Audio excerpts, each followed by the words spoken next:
Resilience is one of those words that people use a lot, and it's very difficult to define. We will begin. The first part of my engagement with Louisville has to do with what does it mean for Louisville? Moving the survey forward. So you'll see us out with surveys, you'll see us out in the community with what does resilience mean to Louisville? Because that's the first thing we need to define. How will Louisville bounce back after any kind of shock or stress? And that means like a flood or a drought or a tornado, but it could also mean how does Louisville bounce back after an economic downturn? What does that look like for Louisville? What are the things that are most important to us, and what are the things that we need to pay attention to so that when something happens, as it inevitably will, how do we bounce back? How do we come back stronger than we were? Eric Wilson, Associate Director at 100 Resilient Cities. We're a part of 100 Resilient Cities. It's a tremendous honor to be a part of that. There was a really competitive application process. And there were a series of conversations with the mayor, government leaders, other business leaders, and other local philanthropic leaders.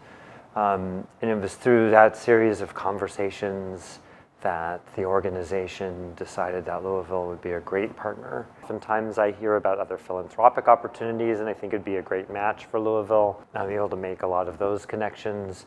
I provide support in terms of thinking through how to build a resilience strategy and what are some of the best practices from other cities. There are several cities that I think we're learning from. In some ways, there's cities like Rotterdam that deal with water all the time. They're below sea level. Same for New Orleans, right? We know what happens when the levee breaks. So how important is it that we actually figure out how to get some more funding for MSD? And that's what's so good about us being experts in our field. There are grants and opportunities that we'll be able to take advantage of and are taking advantage of, that because of our affiliation and because we're 100 Resilient Cities, we have that opportunity. I'm so encouraged and excited and eager to see how you all create the process. There's some real resilience challenges, and many of these are based in the social inequities and economic disparities that are taking place in this city.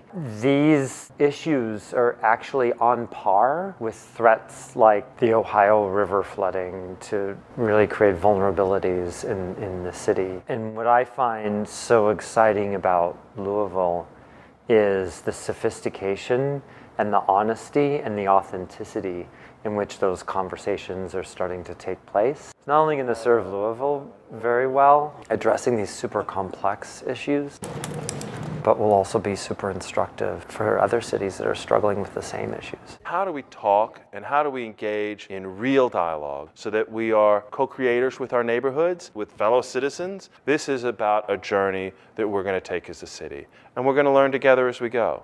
So that's what I'm really looking forward to.